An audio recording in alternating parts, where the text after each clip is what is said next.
지난 시간에 성령의 9가지 열매 중에서 4번째 항목입니다. 이 인내에 대해서 함께 살펴본 거 아마 기억하시리라 생각합니다.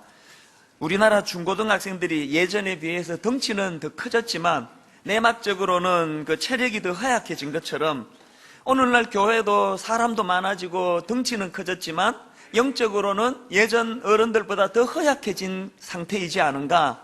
왜 그런가 하니까 바로 이 연단을 통한 훈련이 없어서, 그리고 그 훈련하는 과정에서 필요한 이 인내라는 덕목이 잘 구현되지 않아서 그렇다, 그런 말씀을 드렸었습니다. 그러므로 우리는 이 하나님의 때인 카이로스, 이것을 이루어내는 과정에서 반드시 필요한 성령의 열매인 인내를 이루어내야 한다, 이런 말씀을 함께 나누었습니다. 그런데 저는 오늘 다시 한번 이 인내에 대해서 살펴보려고 하는데요, 왜 그런가 하니까 이 인내랑 관련해서 꼭 나누어야 될 한 가지 포인트가 더 있기 때문입니다.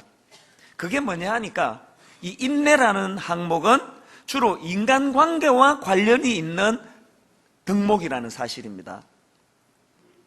최근에 읽은 제 책 중에서 내 마음의 열매 가꾸기라는 책이 있는데요, 그 책에서 보면은 인내를 2종류로 나눌 수 있다, 이렇게 이야기합니다. 하나는 상황에 대한 인내, 그런가 하면 또 하나는 사람에 대한 인내, 이렇게 인내를 둘로 나눌 수 있는데, 그런데 성경이 말하는 인내는 주로 상황에 대한 인내라기보다는 사람에 대한 인내를 나타낸다는 것입니다.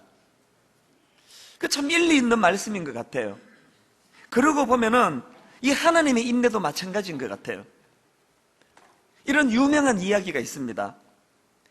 잉그솔이라고 하는 무신론자가 있는데, 하루는 이 무신론자가 좀 막 객기를 부리면서 그 강의하다가 탁상시계를 꺼내놓고는 이런 호기를 부렸습니다. 내가 지금부터 하나님께 5분간의 시간을 주겠습니다. 지금부터 내가 5분 동안 하나님을 저주할 때 그동안 하나님이 나를 죽이기를 바랍니다. 5분이 지나도 내가 죽지 않는다면 그건 하나님이 없거나 하나님이 무능하다는, 또 하나님은 실패자에 불과하다는 뜻입니다. 그러면서 이제 5분 동안에 하나님께 저주를 퍼붓기 시작했습니다.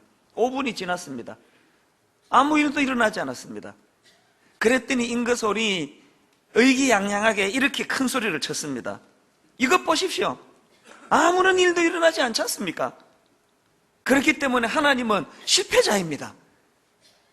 막 그렇게 이제 객기를 부리고 있는데, 그 자리에 어떤 믿음 좋은 파크라고 하는 이름을 가진 크리스찬이 있었습니다. 그렇게 그 잉그솔이 막 큰 소리를 치고 있는 걸 이 파크가 보면서 씩 웃으면서 이렇게 한마디를 했습니다. 뭐라고 말했냐 하니까, 과연 하나님이 실패한 것일까요? 오래 참으시는 하나님의 인내를 5분간으로 단축시려 보려 한 그의 시도가 패배한 건 아닐까요? 그런 이야기를 했다는 거예요. 저는 이 파크의 그 말이 너무 감동으로 다가왔습니다. 왜냐 하니까 젊은 시절에 제 자신도 하나님 앞에서 그렇게 객기를 부리면서 삿대질을 하면서 하나님을 저주하면서 해서는 안 되는 그런 독설을 퍼부었던 적이 있기 때문이에요. 그런 저에 대해서 하나님께서 오래 참아주심으로, 그리고 그 이후에 이 30년의 과정이 흐르는 동안에 어떤 인내로 저를 이 자리까지 올 수 있도록 인내하셨는가를 너무 잘 알기 때문에 그 파크라는 사람의 말이 유난히 저에게 감동으로 다가오더라는 것입니다. 그래서 하나님께서는 인내하시는 하나님이신데, 그 하나님의 인내는 주로 우리 인간들과 관계되는 인내다, 이 말씀이 맞는 것 같습니다. 그래서 성경에 보면은 하나님을 묘사할 때 노하기를 더디하시는 분, 이런 표현을 사용합니다. 출애굽기 34장 6절에도 보니까 여호와께서 그의 앞으로 지나시며 선포하시되 여호와라 여호와라 자비롭고 은혜롭고, 그 다음 보세요, 노하기를 더디하고 인자와 진실이 많은 하나님이라. 또 로마서 2장 4절에 혹 내가 하나님의 인자하심이 너를 인도하여 회개하게 하심을 알지 못하여 그의 인자하심과 용납하심과 길이 참으심이 풍성함을 멸시하느냐. 그 무신론자 잉그솔에게 하는 말 같지 않습니까? 또 그런가 하면은 베드로후서 3장 9절입니다. 주의 약속은 어떤 이에 더디다고 생각하는 것 같이 더딘 것이 아니라 오직 너희를 대하여 오래 참으사 아무것도 멸망치 않고 다 회개하기에 이르기를 원하시느니라. 여러분, 이게 다 관계적 측면에서의 인내 아닙니까?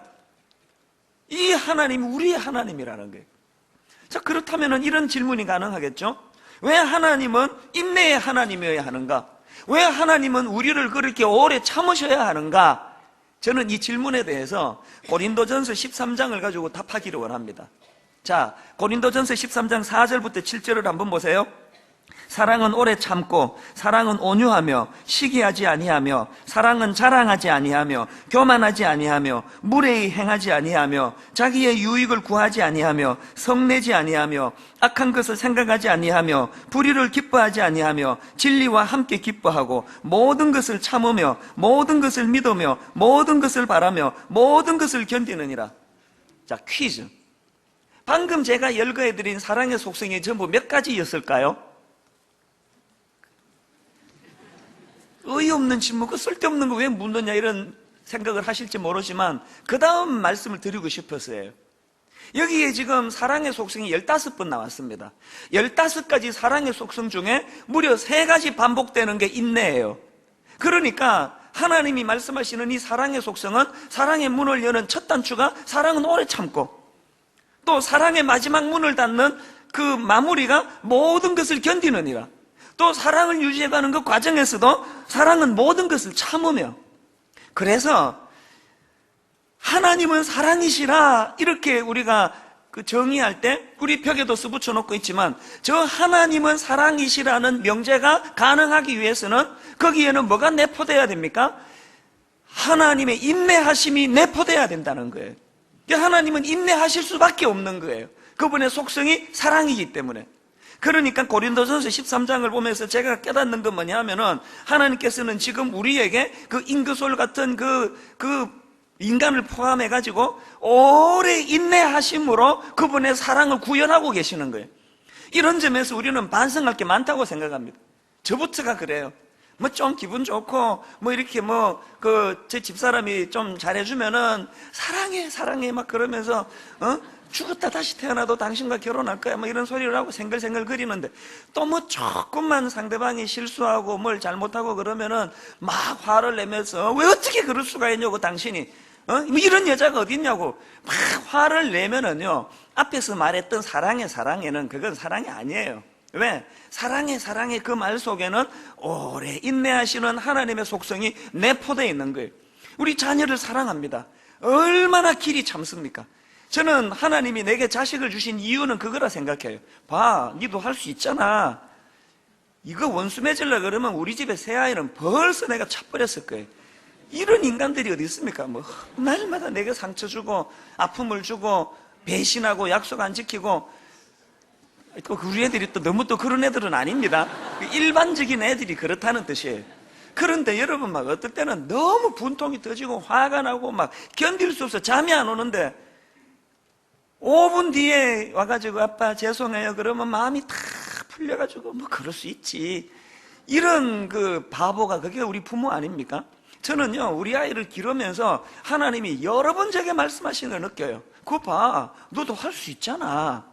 너도 용서가 되네. 원수도 사랑할 수 있단 말이야. 그걸 우리에게 보여주시려고 자식을 줬다고 저는 생각합니다. 이런 면에서 저는 오늘 이 성령의 열매로서의 인내, 이것을 그 관계적인 측면으로 한번 풀어보려고 하는데요, 2가지 큰 그 사실을 말씀드리려고 합니다. 첫째로요, 인내, 이것은 상대방을 기다려주기예요. 상대방에 대한 거예요. 에베소서 4장 2절 3절에 보니까 모든 겸손과 온유로 하고 그 다음에 오래 참음으로 사랑 가운데서 서로 용납하고 평안에 매는 줄로 성령이 하나 되게 하신 것을 힘써시키라. 저는요, 바로 이 에베소서 4장엔 이 말씀이요, 오래 참음으로 사랑 가운데 서로 용납하고, 이걸요 온 대한민국에다가 다 갖다 붙이고 싶어요. 포스터 만들고 플랜카드 만들고. 이건 지금 너무나 우리나라에게 절실해요. 왜 이 말씀이 필요합니까? 오래 참음으로 서로 용납하기. 이게 왜 필요합니까? 우리 지난 총선을 통해 가지고 참 뼈아픈 부인하고 싶지만 부인할 수 없는 진실 하나를 또 발견했습니다. 머리부터 발끝까지, 처음부터 끝까지 완전히 생각이 다른 두 그룹이 존재한다는 걸 우리 확인했습니다. 선거 끝나고 그 다음날 배달된 신문을 펼쳐보니까 기가 막히더라고요. 딱 이 한반도를 반토막 내가지고 동쪽은 시뻘건색, 딱 반토막에서 서쪽은 노란색. 정말 앞이 캄캄하더라고요. 이게 어떻게 이런 일이 가능하냐고요. 이게 사람을 보고 인물을 보고 그 댐댐이가 이 당에도 좋은 사람이 있고 저 당에도 나쁜 사람이 있고 저 당에도 좋은 사람이 있고 이 당에도 나쁜 사람이 있는데 어떻게 이렇게 지역을 가지고 새빨갛고 산노랄 수가 있냐는 거예요. 그 과정에서 우리 공이 그러지만 그 공이라는 게 내 편한테는 고무줄처럼 늘어나고 상대편에게는 편협하게 짝이 없는 공이라는 걸 우리는 여실히 본 거 아닙니까? 그래서 저는 그 선거 과정 내내 옛날부터 알고 있던 그 우화 하나가 내 머리를 떠나지 않았습니다. 이 우화 여러분 들어보셨을 거예요. 그 조그만한 우물 안에 개구리 2마리가 살았습니다. 그런데 이 개구리 2마리는 날마다 물고 뜯고 싸우고 서로를 미워해요. 증오해요. 하나는 빨간 개구리, 하나는 노란 개구리인가 봐요. 계속 개구리끼리 그렇게 원망하다가 이제 개구리 한 마리가 무슨 일인지 그만 죽어버렸어요. 저주를 너무 받아서 죽었는지 몸이 약해서 죽었는지 개구리 한 마리가 죽고 나니까 살아남은 개구리가 이제 막 할렐루야 해방이에요. 이제 저 꼴 보기 싫은 거 안 보고 사니까 내 세상이다고. 그런데 문제가 생겼습니다. 그 개구리가 죽어가지고 점점 시간이 갈수록 그 썩은 개구리로 말미암아 그 우물이 썩어가는 거예요. 그래가지고는 결국은 그 죽은 개구리 때문에 살아남은 개구리도 썩은 물로 죽게 되었다. 이런 그 이야기예요. 그 우화가 저는 내내 머리를 떠나지 않더라고요. 오늘 이 대한민국이 오늘날 너무나 다른 생각을 가진 사람들을 서로 용납하고 포용하고 인정해주고 기다려주지 못하는 이것 때문에 둘 다 망하게 생겼다. 둘 다 죽게 생겼다. 그게 저의 탄식이에요. 여러분 이걸 피하려면 어떻게 해야 된다고요? 에베소서에 사시는 말씀 그대로예요. 오래 참음으로 나와 다른 생각을 가진 사람들에 대해서 포용하고 용납해주는 태도, 이게 우리에게 절실하다는 거예요. 호세아서 10장 12절에 보니까 정의에 대해서 굉장히 중요한 메시지 하나를 저에게 가르쳐 줍니다. 한번 보십시오. 너희가 자기를 위하여 공의를 심고 인애를 거두라. 너희 묵은 땅을 기경하라. 지금이 곧 여호와를 찾을 때니 마침내 여호와께서 오사 어떻게 하십니까? 공의를 빛처럼 너희에게 내리시리라. 빛처럼 내려주시는 공의를 제가 묵상을 하다가 보니까요, 자 여기 보니까 이 공의를 심고 인애를 거두라는 거예요. 그 우리나라에 지금 열풍을 몰고 온 그 이 정의 열풍, 그래서 그 책도요 하버드 대학교에서 강의니까 얼마나 어렵겠냐고요. 정의란 무엇인가 보니까 우리 집에 중학교 2학년 딸아이가 그 책을 읽고 있더라고요. 그 너 이거 이해가 되냐? 그랬더니 안 된대요. 근데 왜 읽는데? 그러니까 하도 정의란 무엇인가 그래가지고 자기도 궁금해서 읽어본다는 거예요. 정의가 뭐예요? 정의가 뭔지 잘 모르지만 이 호세아서에서 분명히 하나 정의에 대해서 말씀하십니다. 정의가 뭐라고요? 표준 세번역에 보니까 이 부분에 보니까요, 정의를 뿌리고 사랑의 열매를 거두라 이렇게 이야기해요. 그래서 제가 이게 흥미로워가지고 영어 NIV 성경으로 호세아 10장을 찾아보니까 이 부분을 그 사랑의 열매를 거두라는 부분을요, Live the fruit of unfailing love라고 되어 있더라고요. 그래서 제가 깨달은 게 뭔지 아십니까? 우리가 정의를 뿌리고 나면 거기서 반드시 뭐가 거두어져야 돼요?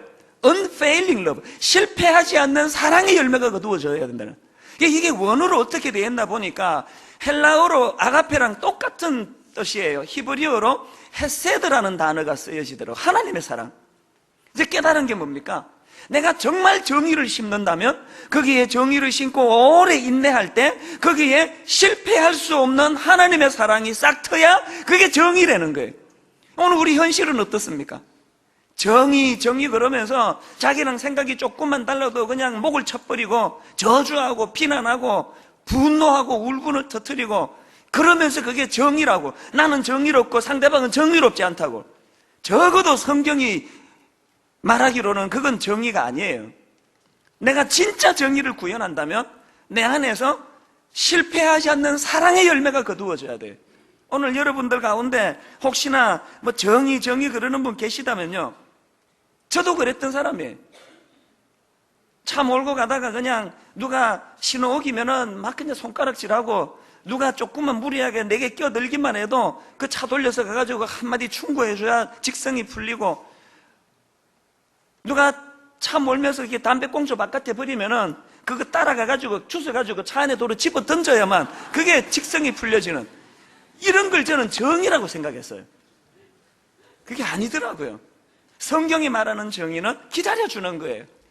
비록 상대방이 정의롭지 못해도, 비록 상대방이 미숙해도 오래 참고 기다려주는 그 과정에서, 거기에서 헤세드 사랑, 하나님의 실패하지 않는 사랑이 싹 트지 않으면 그건 정의가 아니에요. 오늘 한국 정의롭습니까?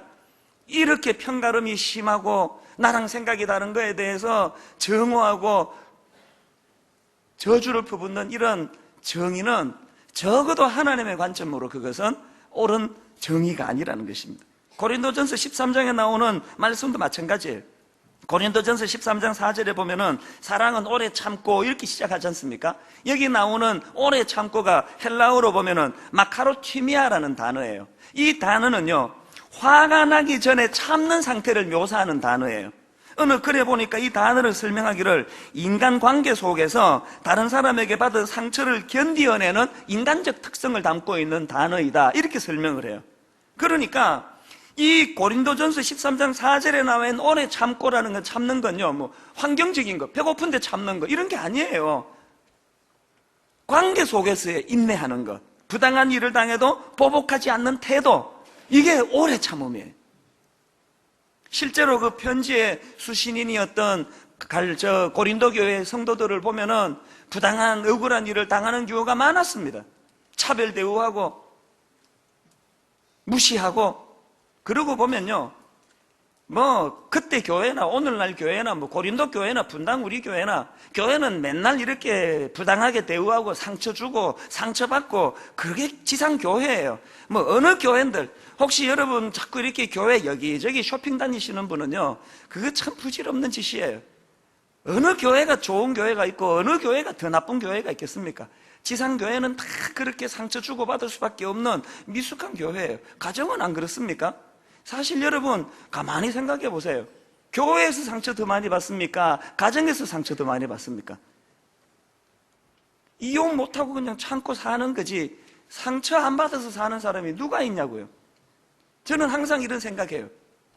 가정도요, 교회처럼 이렇게 교회 옮기는 것처럼 이렇게 옮기는 게 쉽다면은요, 가정 뭐 아수라장일 거예요. 교회가 등록 이렇게 쉽게 받아주는 것처럼 이 부부 관계가 그렇다면요, 이 남자랑 살다가 뭐 상처 주면은 짐 싸가지고 옆집에 가서 초연주도 나 이 집에 등록할래요. 그래가지고 그 집에 들어가 살다가 한참 살다가 또 그 옆집 남자가 또 상처 주면은 또 짐 싸들고 이제 15층으로 올라가가지고 초연중 누르고 이 집에 등록할래요. 그리고 새가족 교육받고 그래서 이제 그 집에 새로 이렇게 지내고.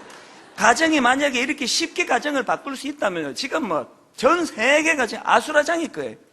상처 안 받아서 삽니까? 지금 참아내면서 사는 거 아닙니까? 그러니까 나 이런 점에서 우리 집사람은 나 이해를 못 하겠어요. 이 사람 굉장히 소심한 사람이거든요. 그리고 또 착해요. 사실 온순해요. 그래서 나가가지고는 누구한테 뭐 싫은 소리 한마디 잘 못하는 사람이에요. 물건값도 제대로 못 깎아요. 혹시 그 사람 마음 아파할까봐. 근데 왜 나한테는 안 그러느냐고.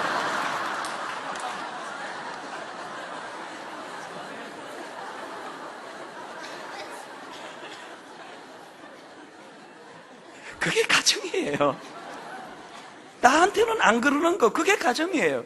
그래서 내가 그걸 가지고 따지고 항의하고, 왜 너 옆집 아저씨한테는 그렇게 따뜻하게 대하면서 나한테는 사나우냐고, 그렇게 말하면 안 되는 거예요. 왜? 그게 가정이니까. 그걸 받아주고 포용해주고, 나한테 짜증을 뭐 예를 들어 이렇게 든 거지, 우리 집사람이 뭐 그런 거 아닙니다 라고 해명할 수밖에 없는 게 저예요. 이렇게 짜증내면은 그거 수용해주고 받아주고, 이게 소심하고 마음이 약하니까 나가서는 못하니까 나한테라도 그래야지, 내가 이걸 받아줘야지. 그래 오래 참아내고 인내하면서 유지하는 게 그게 가정이라는 거예요. 그렇기 때문에 우리는요 항상 대인관계에서 이 두 가지를 기억해야 합니다. 할 수만 있다면 남에게 상처 주는 거 안 해야 돼요. 공의, 정의 그러면서 비판하고 정죄하는 거 정말로 그 미숙한 태도예요. 그런가 하면은 또 한 가지, 마카로티미아, 지금 화가 나야 되는데 화가 날 수밖에 없는 상황인데 그걸 참아내는 거, 이게 부부관계, 또 교회에서 우리가 이루어내야 되는 인내라는 거예요. 그리고 이것은 내 의지로 되는 게 아니라 하나님의 성품, 또 성령의 열매로서 이것이 구현되기 때문에 이런 의미에서 우리가 성령님을 의지해야 된다는 것입니다. 데살로니가전서 5장 14절에도 보니까 또 형제들아 너희를 권면하노니 게으른 자들을 권계하며 마음이 약한 자들을 격려하고 힘이 없는 자들을 붙들어주며, 이게 다 지금 정의를 말하는 거 아닙니까? 마지막에 한마디가 뭐예요? 모든 사람에게 오래 참아라. 이 대인관계에서 상대방의 연약함을 오래 참아주지 못하는 공의는 가짜 공의예요. 정의란 무엇인가? 대학교 교수 강의 들을 필요 없습니다. 하나님 내 안에서 이 성령의 열매인 상대방에 대한 오래 참음이, 특별히 연약한 자들에 대한 인내함이 내 안에 이루어질 때, 그래서 내가 정의를 심으면 거기에 실패하지 않는 사랑의 열매가 거두어지는 그런 저와 우리 교회와 이 한반도 되기를 간절히 주님 이름으로 축원합니다. 이것이 우리의 기도 제목이에요. 그런가 하면 두 번째로 인내, 나 자신을 기다려주기에, 이건 참 또 다른 국면인데요. 구원 이후의 여정은 이라는 제목의 책이 있는데요, 그 책에 보면 그 책 표지에 이런 부제가 붙어 있습니다. 과정적이고 지향적인 존재로서의 그리스도인. 그리고는 그 책에 보면은 그 두 가지 표현이 나오는데, 하나는 지향적 목표, 또 하나는 현재적 목표, 이런 두 가지 목표를 그 대별해서 설명을 합니다. 이게 뭐냐 하면은 우리 그리스도인들은 중생한 이후에도 현재적 목표, 지금 내 완전히 변화된 성화된 삶이 아니라는 거예요. 우리는 지향적 목표, 그 목표를 향해서 한 걸음 한 걸음 나아가야 된다는 거예요. 여기서 많이 오해를 안 되는 거예요.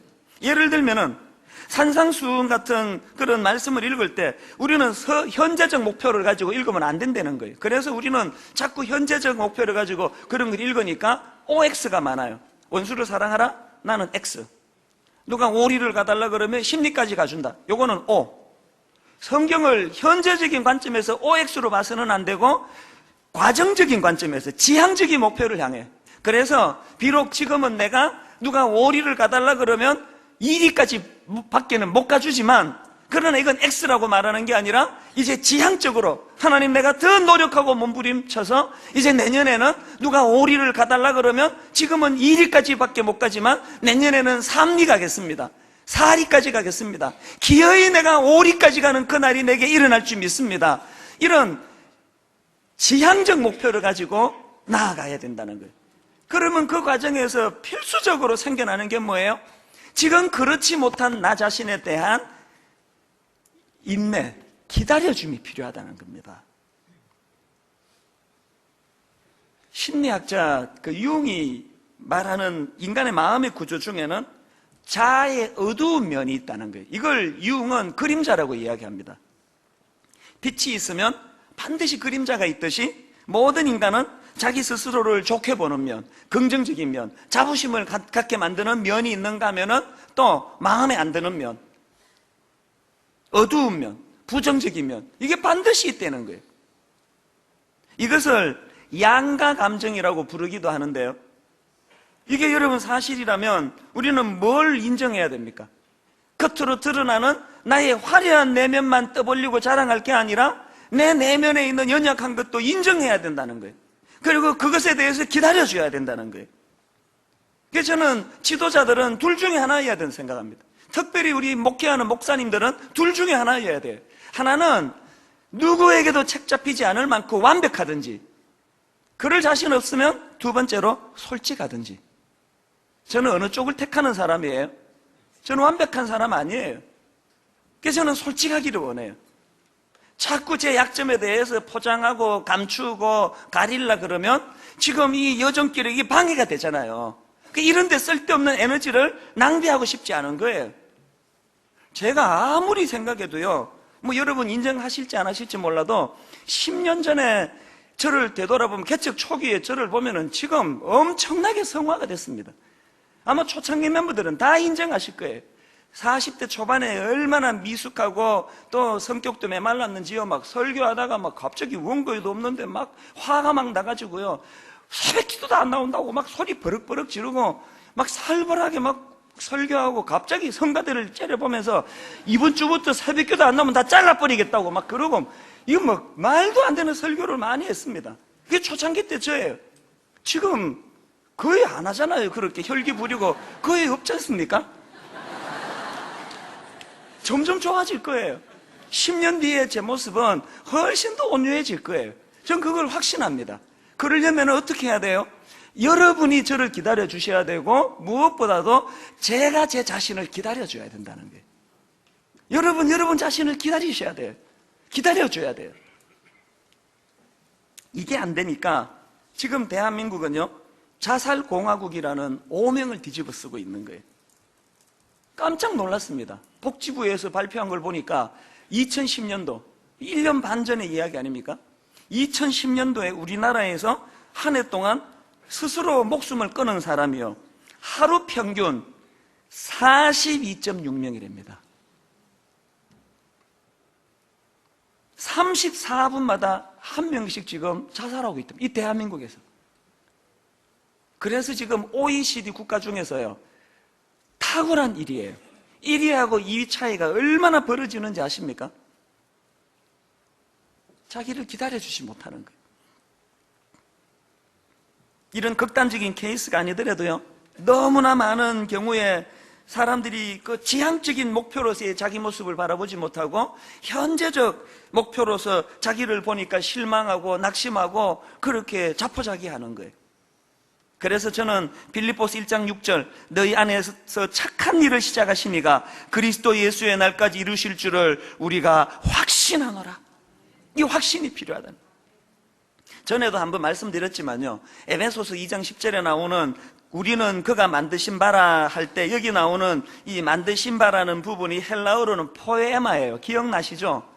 이 포에마에서 영어로 포임, 시라고 하는 단어가 파생이 됐습니다. 그래서 우리는 하나님의 포에마, 다른 말로 우리는 하나님의 시같이 아름다운 존재예요. 시인 윌리엄 스태포드가 있는데요, 기자들이 그 시인을 찾아와가지고 이렇게 물었습니다. 선생님께서는 언제부터 시인이 되고자 결심하셨습니까? 그랬더니 이런 이야기를 했습니다. 이 세상에 태어난 사람은 누구나 다 시인입니다. 다만 그것을 언제 그만두었는지는 각 사람에게 물어봐야겠죠. 무슨 뜻이에요? 내가 사람들보다 탁월해서 시인이 된 게 아니고 모든 사람이 다 시인으로 태어났다는 거예요. 그런데 저 사람은 무슨 일로 꺾여가지고 포기하고, 이 사람은 무슨 일로 꺾여서 시 같은 인생을 포기하고 나니까 남아있는 자기가 시인이 됐다는 것 뿐이에요. 참 의미 있는 얘기 같아요. 여러분, 우리 어릴 때 생각해 보세요. 시인 아니었던 사람이 누가 있습니까? 날아가는 새만 봐도 웃음을 감출 수 없는 그런 감수성이 예민한 시인 같은 삶을 다 살았다고요. 여러분, 언제부터 시 쓰는 게 멈추어졌나요? 언제부터 아름다운 시가 나오는 그 입술에서 울분과 분노와 저주가 나오는 이런 불행한 인생이 됐냐고요. 이거 회복해야 된다는 거 아닙니까? 태어날 때 우리는 하나님의 시 같은 인생이에요. 아름다운 존재로요. 지난주 제가 기아대책본부에 그 전국 직원들 수련회가 있다 그래서 거기를 다녀왔는데요, 제가요 이렇게 맨 뒤에 앉아서 보니까 이 젊은이들이 뭐 엄청나게 많이 모였어요. 찬양을 하는데요, 저는 뒷모습이 아름답다 이건 그냥 늘 뭐 그렇게 꺼내는데 그날 보니까 진짜 뒷모습이 아름답더라고요. 그 젊은 청년들이 하나님 사랑해서 참 우리나라 복지사가 월급을 얼마나 어렵게 받습니까? 옷을 화려한 옷을 입겠습니까? 무슨 명품 가방을 들겠습니까? 그런데 아름다운 거예요. 너무너무 아름다운 거예요. 여러분, 우리 모두는 다 하나님 앞에 지원받을 때 아름다운 존재, 하나님의 시예요. 무슨 일로 하나님 앞에 이것들이 다 중단되었는지를 돌아보셔야 됩니다. 그러려면 어떻게 해요? 현재적인 입장에서 미숙한 나 자신에 대해서 오래 참음, 기다려줘야 돼요. 이런 맥락에서 저는 박민규 그 작가라는 분이 있는데, 이분이 쓴 소설입니다. 죽은 왕녀를 위한 파반느라는 책에 나오는 한 대목이 너무나 감동적이에요. 그 책에 나오는 이 대목을 따왔는데 한번 들어보세요. 인디언들은 말을 타고 달리다 이따금 말에서 내려 자신이 달려온 쪽을 한참 동안 바라보곤 한다. 말을 쉬게 하려는 것도 아니고 자신이 쉬려는 것도 아니다. 행여 자신의 영혼이 따라오지 못할까봐 걸음이 느린 영혼을 기다려주는 배려였다.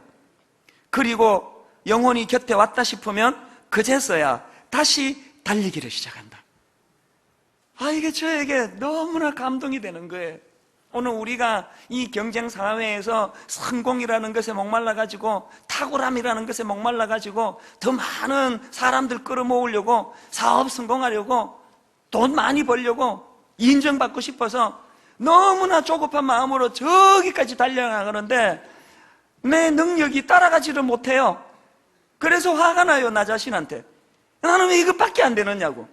그럴 때 그 인디언이 보여주는 것처럼 그 조급함을 내려놓고 내 영혼이 드디어 오는 것을 기다려주는 마음의 자세, 이게 오늘 우리에게 필요한 게 아닐까요? 결론을 맺으려고 합니다. 저는 지난주 월요일 날 우리 교회 교역자 한 사람이 목사 안수를 받는데 축하하러 갔습니다. 그리고는 앉아서 무덤덤하게 예배를 드리다가 갑자기 내 심장이 막 요동이 되는 걸 경험했습니다. 마음이 막 뜨거워지더라고요. 왜냐 하니까요, 20년 가까이 바로 저 자리에 내가 안수받으려고 서 있던 그게 생각이 났기 때문이에요. 저는 목사 안수받기 전에 하나님 앞에 절박하게 기도했습니다. 하나님, 나는 다혈질이에요. 나는 인격이 모자라는 사람이에요. 이렇게 목회하면 사람들에게 상처 주기 쉬운 인간이에요. 하나님, 그래서 간절히 기도합니다. 안수식 할 때 인간들의 잔치로 끝나지 말고 인간 목사만 머리에 손 얹고 끝나는 안수가 아니고 성령님 안수해 주시옵소서. 그래서 성령님, 내 모든 약점을 다 교정 안 받고 치유 안 받고 완전히 달라진 인격으로 목회하는 목사가 되게 해주세요. 얼마나 절박하게 기도했는지 금식하며 기도했습니다. 그 기도 응답이 됐을까요? 안 됐습니다. 아까 말씀드렸잖아요. 개척하고도 너무나 미숙한 모습을 많이 드러냈던 게 저예요.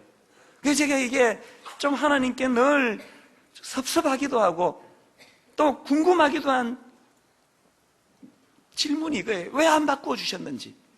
저에게 주신 응답이 뭔지 아십니까?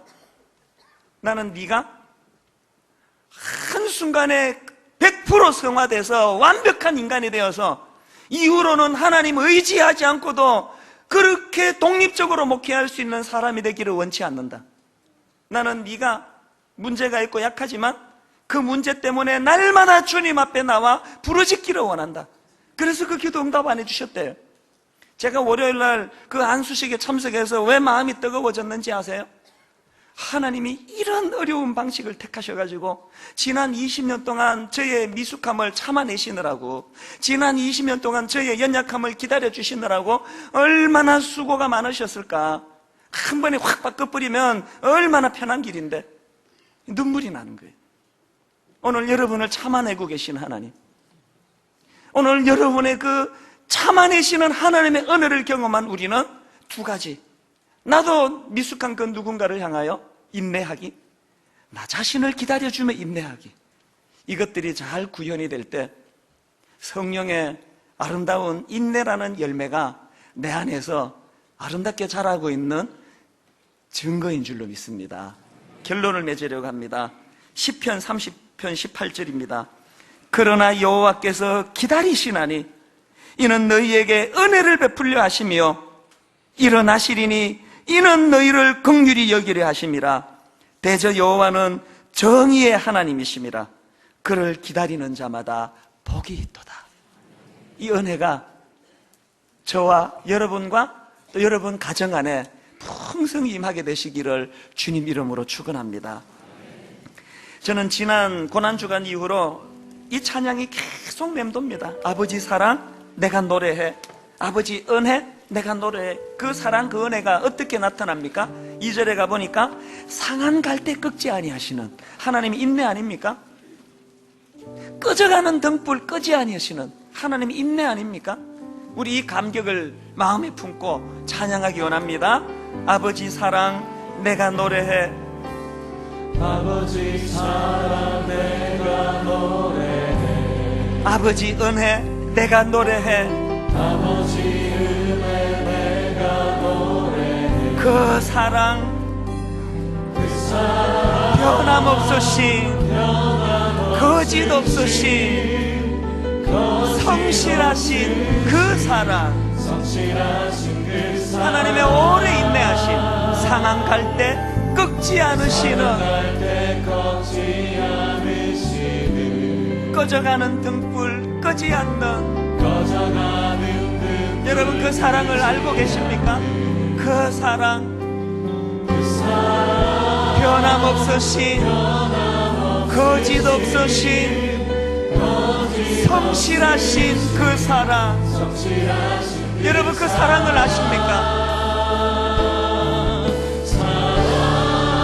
그 사랑, 그 사랑 날 위해 죽으신, 날 위해 다시 사신 예수 그리스도, 다시 사신 예수 다시 오실 그 사랑, 다시 오실 죽음도 죽음도 생명도 천사도 하늘의 어떤 권세도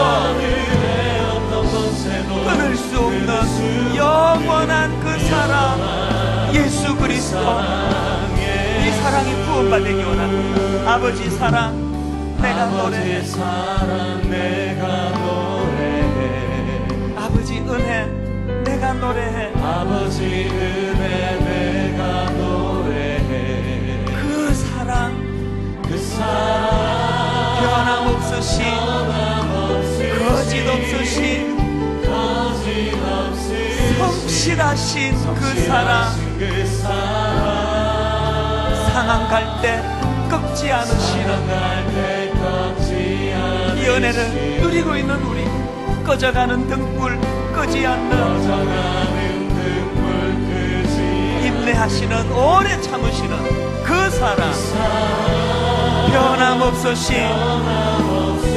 거짓 없으신 성실하신 그 사랑, 여러분 이 사랑을 아십니까? 사랑, 그 사랑, 날 위해 죽으신, 날 위해 다시 사신 예수 그리스도, 다시 오실 그 사랑, 죽음도 천사도 생명도 천사도 하늘의 어떤 권세도 끊을 수 없는 영원한 그 사랑, 우리에게 부어진 바 된 예수 그리스도, 그 사랑, 날 위해 죽으신, 날 위해 다시 사신 예수 그리스도, 다시 오실 그 사랑, 죽음도 생명도 천사도 하늘의 어떤 권세도 끊을 수 없는 영원한 그 사랑, 예수, 그 하나님 찬양합니다. 주의 영광 이곳에 가득해, 주의 영광 이곳에 가득해, 우리 손에 주님과 함께 찬양하며 우리는 전진하네. 모든 열방 주 볼 때까지 내 안에 상함이 치유되기 원하면서 주의 영광 이곳에 가득해, 우리 손에 주님과 함께 내 모든 연약함, 내 모든 아픔, 내 모든 것 인내하시는 주님 찬양하며 우리는 주님과 함께 전진하기 원합니다.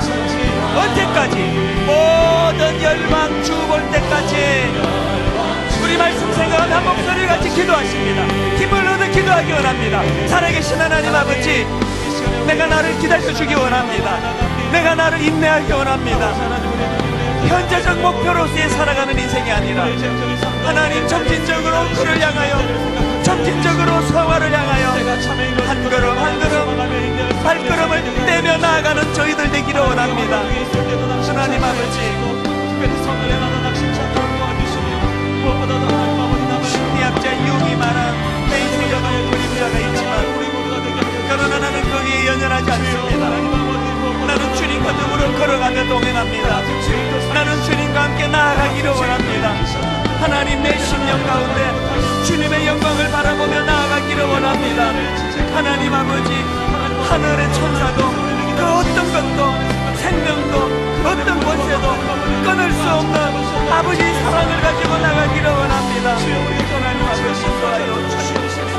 우리가 공의를 부르는 아버지 지구가 다 이루어지고 오직 하나님의 사랑이 우리를 주관하시고 우리의 삶을 내드리게 하옵소서. 내 사랑과 어머니의 나를 향할 이 모든 것들을 하나님께 돌려드리고 아버지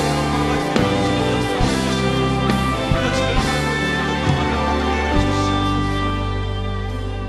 여러분, 오늘은 이 성령의 열매, 인내라는 열매를 가지고 나 자신에게 조명해 보기를 원합니다.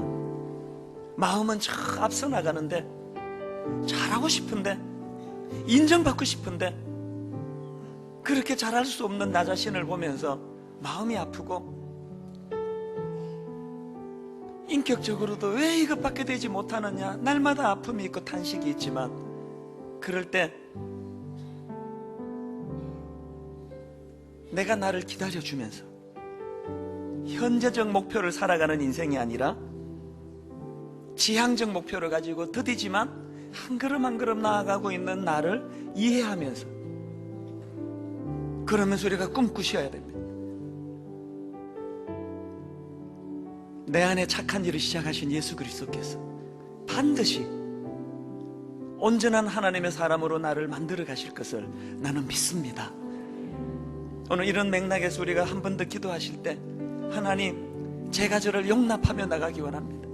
그리고 그 넉넉함으로 내 남편을, 내 아내를, 내 자녀들을, 내 부모님을 용납하며 기다려주며 인내하는 아름다운 성숙한 그리스도인 되게 하여 주시옵소서.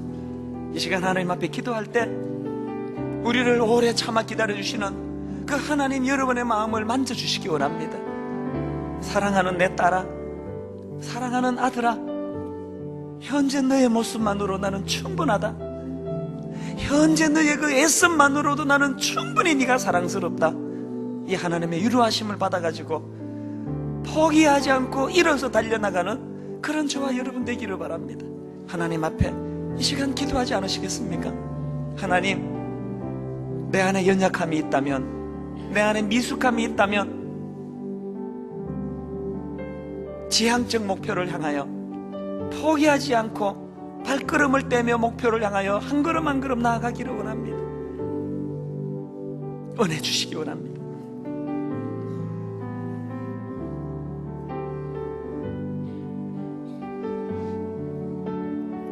우리 조용히 묵상하며 기도하실 분 그렇게 하시고요, 우리 가사를 생각하시면서 내 눈 주의 영광을 보내 찬양하기 원합니다.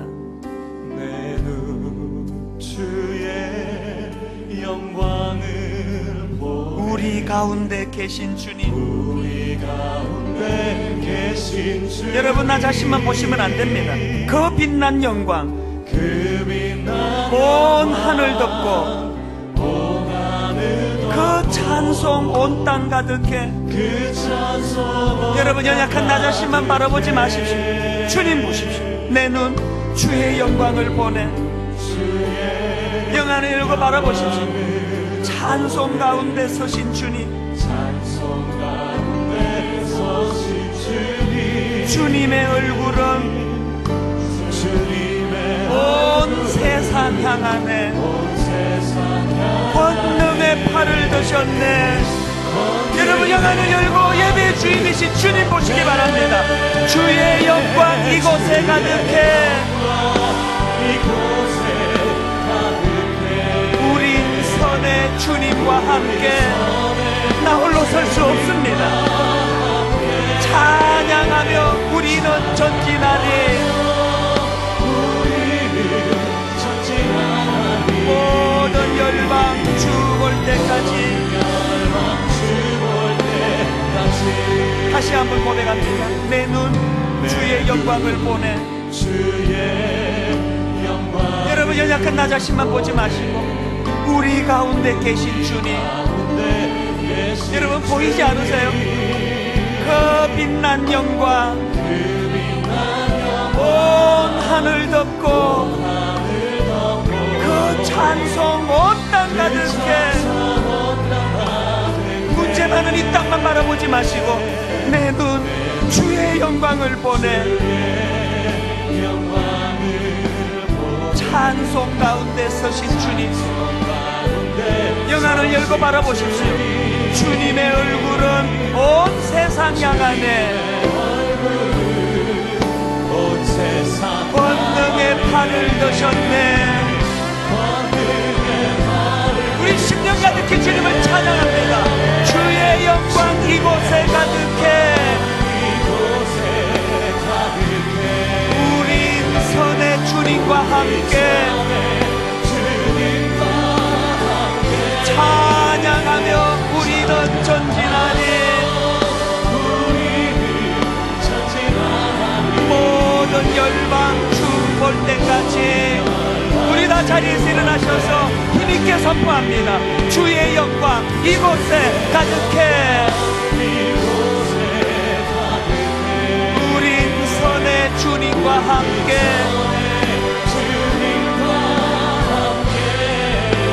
찬양하며 우리는 전진하니.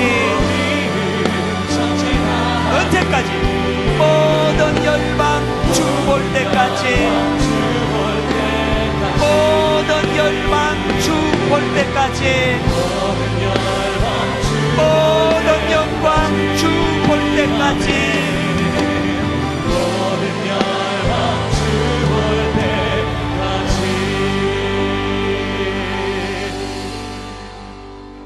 그러나 여호와께서 기다리시나니 이는 너희에게 은혜를 베풀려 하시며 일어나시리니 이는 너희를 긍휼히 여기려 하심이라.